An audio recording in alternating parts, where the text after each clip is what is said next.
पूरे दिन TV channel से प्राइम टाइम से लेकर आज के अखबार के हेडलाइन तक सिर्फ एक ही नाम की चर्चा है, विकास दुबे। विकास दुबे को लेकर कई तरह की बातें कही गई, लेकिन इस घटना से कई नेता और कई राजनीतिक दलों की दोहरी नीति सामने आई। इस घटना ने बताया कि किसी भी तरह से विपक्ष सत्ता पक्ष के विरोध में बात करता ही है। एक दिन पहले जब विकास दुबे की गिरफ्तारी की गई, तो उसे सवाल उठाया कि जिस तरह से विकास दुबे के दोस्तों को एनकाउंटर में मार दिया गया, उसी तरह से विकास दुबे का भी हाल कर देना चाहिए, यानी विकास दुबे का भी एनकाउंटर कर देना चाहिए। लेकिन जब एक दिन बाद पुलिस द्वारा विकास दुबे का एनकाउंटर कर दिया गया, तो वही लोग आवाज उठाने लगे कि विकास दुबे का एनकाउंटर नहीं होना चाहिए। उसका एनकाउंटर कर देने का मतलब ये लगाया गया कि उससे जुड़ी तारों को काट देना। विकास दुबे से कई सारी राजनीतिक पार्टियों का जुड़ाव बताया जा रहा है। साथ ही ये भी कहा जा रहा था कि उससे कई सारे पुलिस वाले भी मिले हुए हैं, इसलिए विकास दुबे को मार दिया गया ताकि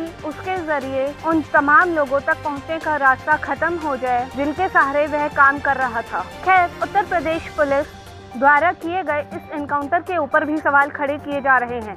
पहला सवाल तो विकास दुबे को जिस गाड़ी में लाया जा रहा था उसके ऊपर ही खड़े हो गए हैं। अब सवाल यहाँ ये है कि क्या पुलिस द्वारा एनकाउंटर करना सही था, या फिर विकास दुबे का एनकाउंटर सिर्फ इसलिए किया गया ताकि अपराधी का अंत हो, लेकिन अपराध और उसको संरक्षण देने वाले लोगों को बचाया जा सके। ऐसा प्रियंका गांधी ने भी ट्वीट किया है।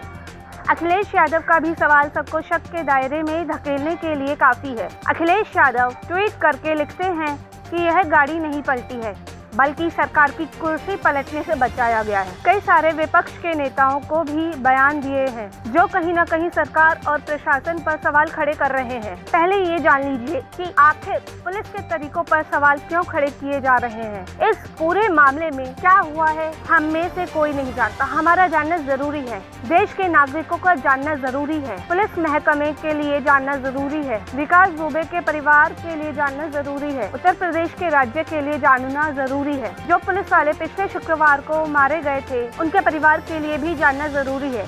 लेकिन इस मुठभेड़ के बाद मुश्किल ये है कि क्या हमें कभी मालूम पड़ेगा कि पिछले शुक्रवार को क्या हुआ था या फिर कल क्या हुआ था। लेकिन पुलिस बिना किसी को डिटेल बताए कि क्या और कैसे हुआ, सिर्फ एक व्हाट्सएप मैसेज भेज देती है मीडिया हाउस को। मैसेज को पढ़ने के बाद सभी लोग ये कह रहे हैं कि पुलिस सिर्फ किसी फिल्म की स्क्रिप्ट की तरह बातों को समझा रही है, क्योंकि अगर भागना होता तो विकास दुबे उज्जैन से भी तो भाग सकता था, क्योंकि वहाँ भी पुलिस थी। सवाल उठना जायज सी बात है, क्योंकि जब एक कुख्यात अपराधी को पकड़ने का या उसे ले जाने के लिए आप जा रहे हैं और व्यवस्था ऐसी कि अपराधी भागने लगता है, तो सवाल उठेंगे ही, क्योंकि मुठभेड़ के भी अपने कानून होते हैं। पहले उसे ही जान लीजिए। कानून के मुताबिक ऐसे एनकाउंटर के मामले में एक एफआईआर दर्ज होनी चाहिए, उस पर पुलिस जांच होनी चाहिए, जिसमें ये पता लगा जा सके कि असल में हुआ क्या था। लेकिन ऐसे एनकाउंटर की जांच एनकाउंटर में शामिल पुलिस नहीं कर सकती। जांच करने वाले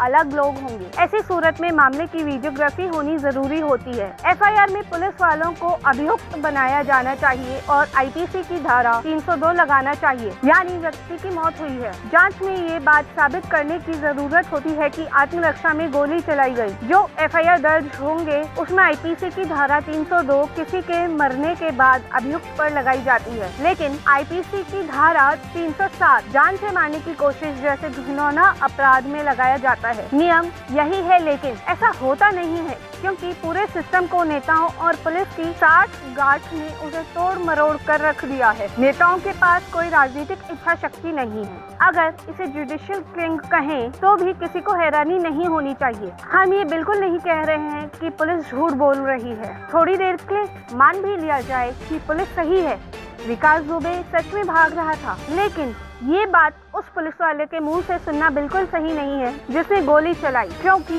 एक घटना में शामिल वह शख्स जो शक के दायरे में है, वह खुद का सबूत कभी नहीं हो सकता, क्योंकि यही देश का कानून है। कानून सबूत मांगती है। ऐसे में कहना कि उत्तर प्रदेश में इस वक्त सिर्फ पुलिस का अपना कानून ही चल रहा है, गलत नहीं होगा। उत्तर प्रदेश के मुख्यमंत्री योगी आदित्यनाथ ने 2017 में राज्य की कमान संभाली थी। 2019 के जनवरी में उन्होंने अपनी पीठ थपथपाते हुए एक प्रेस रिलीज जारी की थी। इसमें कहा गया कि तकरीबन 2 साल में 67 से ज्यादा पुलिस एनकाउंटर की बात कही गई थी।